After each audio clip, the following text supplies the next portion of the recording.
Assalomu alaykum. Men Fayzullayev Sher Muhammad. Bugungi mavzuyimiz svish operatsiyasidan keyin tabiiy kuzatiladigan holatlar hamda kuzatilishi mumkin bo'lgan asoratlar haqida gaplashib o'tamiz. Birinchi navbatda kuzatiladigan tabiiy holatlar haqida gapirib o'tamiz.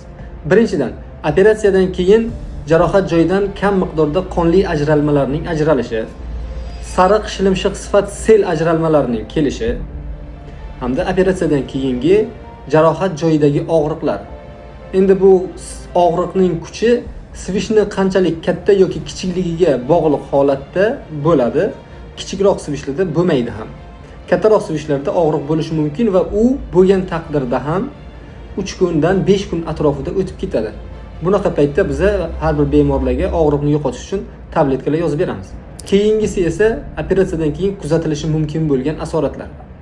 Qon ketib qolishi jarohat joyidan, ya'ni qaysidir tomir ochilib qolsa, ko'p miqdorda qon ketib to'xtamay qolishi mumkin. Bunaqa paytda nima qilinadi? Albatta, operatsiya qilgan vrachga yoki o'zingizdagi eng yaqin o'sha tibbiy punktga, xirurgiyasiga uchraysiz.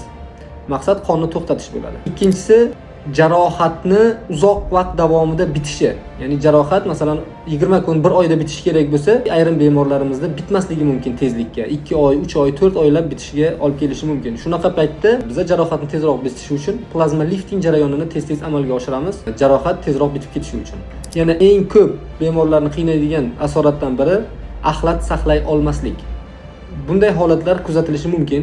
Bu ayniqsa svishni juda chuqur bo'lgan holatlarda yoki sfinkterni aylanib o'tgan svishlarda kuzatilishi mumkin. Bu qanday holatlarda bo'ladi? Svishni operatsiyasida svish yo'lini kesib olib tashlaganda axlat ushlolmaslik holatlari kuzatilishi mumkin. Lekin bunga ham hozirgi zamonda, hozirgi vaqtda yechim topilgan, ya'ni svish yo'lini lazer bilan qilganda axlat ushlolmaslik miqdori protsenti ancha miqdorda kamayib qoladi. Ya'ni lazer bilan qilinganda sfinkterga kesilmaydi. Operatsiyadan keyin kutilishi mumkin bo'lgan asoratlardan qo'rqadigan bemorlar. Asoratdan qo'rqib operatsiyani qancha orqaga sursangiz, shu asorat shuncha uchrash ehtimolligi yuqori bo'ladi sizga. Sababi, svish qancha uzoq muddat yurganingizda yering sfinkterni shuncha ko'p miqdorda chuqurga ketib aylanib o'tishi oshgan sari o'sha axlat ushlolmaslik ehtimolligi yuqori bo'la boshlaydi. Shu uchun maslahatim, qancha vaqtli operatsiya qildirsangiz, shuncha asoratsiz operatsiya bo'ladi. Keyin asoratdan qo'rqish kerak emas. Har qanday asoratni tuzatish mumkin. Axlat ushlolmaydigan bo'lsa, ushlaydigan qilish mumkin, sfinkterni tikib.